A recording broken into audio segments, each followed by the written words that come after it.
સુરતમાં લોકો ગાદડા ગોદલા લઈને ડીજીવીસીએલની ઓફિસ ખાતે પહોંચી ગયા. કેમ પહોંચ્યા જાણીએ આ વિડીયોમાં. તમે જોઈ રહ્યા છો વાઇબ્સ ઓફ ઇન્ડિયા. મારું નામ છે જયરાજ અને સુરતમાં એક તરફ વીજ કંપની સ્માર્ટ મીટર લગાવી વીજ સેવા વધુ સારી બનાવવા માટેના મોટા મોટા દાવા કરી રહી છે, તો બીજી તરફ સ્માર્ટ સિટી સુરત શહેરમાં કેટલાક વિસ્તારો એવા પણ છે કે જ્યાં હજી સુધી નિયમિત વીજ પુરવઠો છે એ મળતો નથી.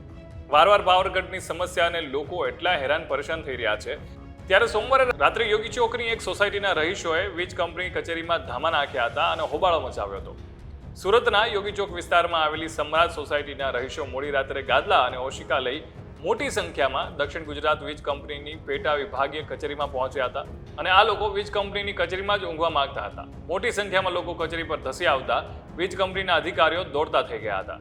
અને ત્યારે એ આગેવાન છે, એમણે શું કહ્યું સાંભળીએ. એમાં એવું છે, અમારી સોસાયટીમાં અઠવાડિયામાં આ લોકો 3 દિવસ જ પાવર આપે છે. રોજ રાતના 9 થી 10 વાગે પાવર કાઢી લે છે અને પછી મેસેજ મોકલી દે છે કે રાતે 2 વાગે આવશે, 1 વાગે આવશે. અને અહીંયા ઓફિસ પર કોઈ ફોનમાં રિસ્પોન્સ આપતા નથી. મોદી સાહેબને ફોન કરી તો એ એવું કહે છે કે અમે કામમાં છે, કોઈ સંતોષપૂર્વક જવાબ આપતા નથી અને એની રીતે દાદાગીરી કરે છે. આ લોકો ટોરન્ટ કરતાં વધારે પણ યુનિટનો ભાવ લે છે. ફેસિલિટી કોઈ જાતની આપતા નથી અને હજી તો એ લોકો મીટરમાં સિમ કાર્ડ લાવવાના છે. એને મીટરમાં સિમ કાર્ડ નથી લાવવાના, એને ટીસીમાં સિમ કાર્ડ લાવવાના છે કે ક્યાંથી પાવર કટ થવાનો છે એને પહેલાં એડવાન્સમાં જાણ થઈ જાય એવી ટેકનોલોજી પહેલાં લાવવાની છે.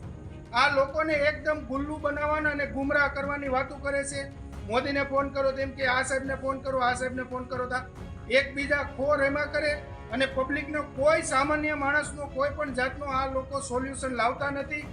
અને આ ડેઈલીનું રૂટીન કોઈ પણ આ કારગિલ ચોક ફીડરમાં કોઈ પણ માણસ કોઈ પણ સોસાયટીને પૂછી લો, હરરોજ પાવર જાય. દિવસમાં એક દિવસ પાવર ન ગયો એવો એક દિવસ બન્યો જ નથી.